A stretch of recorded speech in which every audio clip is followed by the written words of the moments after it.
My family has a penchant for the glossy, idealistic pastoral. My great-grandfather's sister is Grandma Moses. Her art is memorialized through a 30 by 50 foot mural on the side of a building in the center of our town. Her style is referred to as American folk art, which makes sense when you take stock of the serene, easy living her paintings depict. I'd always thought my family was just a long line of farmers, or failed farmers turned factory workers. Simple people. As far as I could tell, they had little interest in culture, literature, education. There's no need for that stuff when you got a family to feed.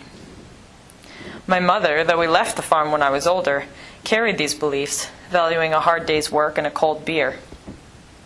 As a kid, I spent time in the fields beside my family, picking the fruits of our labor to sell at the market. But as I got older, my interest strayed from their world, and I craved art, words. I never could find the right words. I felt my mother didn't understand my need. I thought she embodied our town.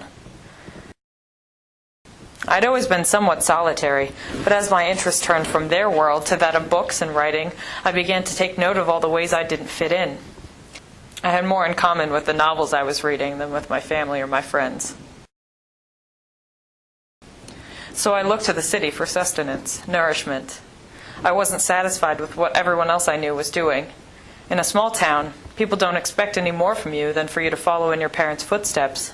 I thought the city would offer community with people like me, whatever that means.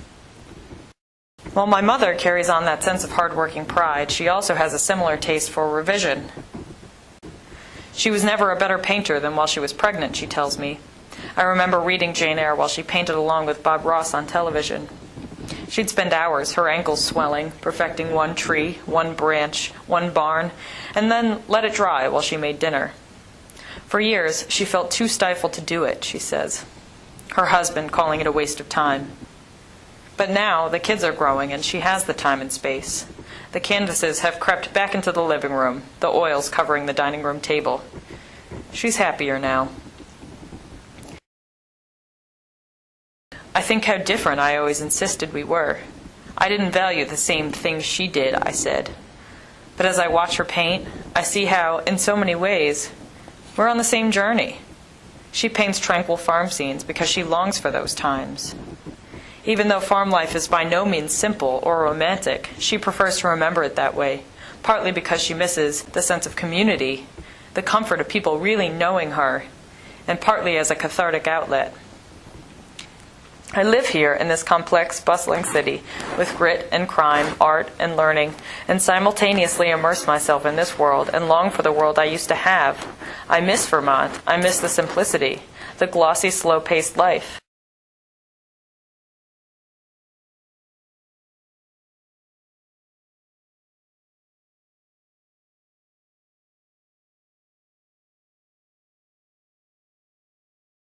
Just as I write in order to revise my history, to sculpt the malleable clay of memory, my mother paints.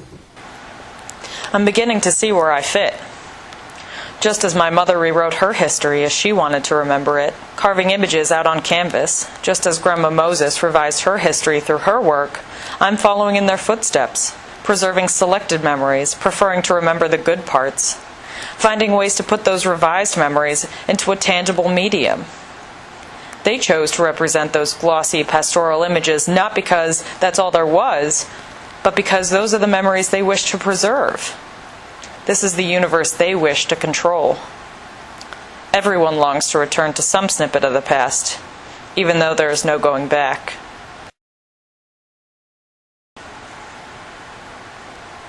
In the end, I see myself embracing that family process, but also digging deeper, analyzing and embracing the depth, the beauty of the journey.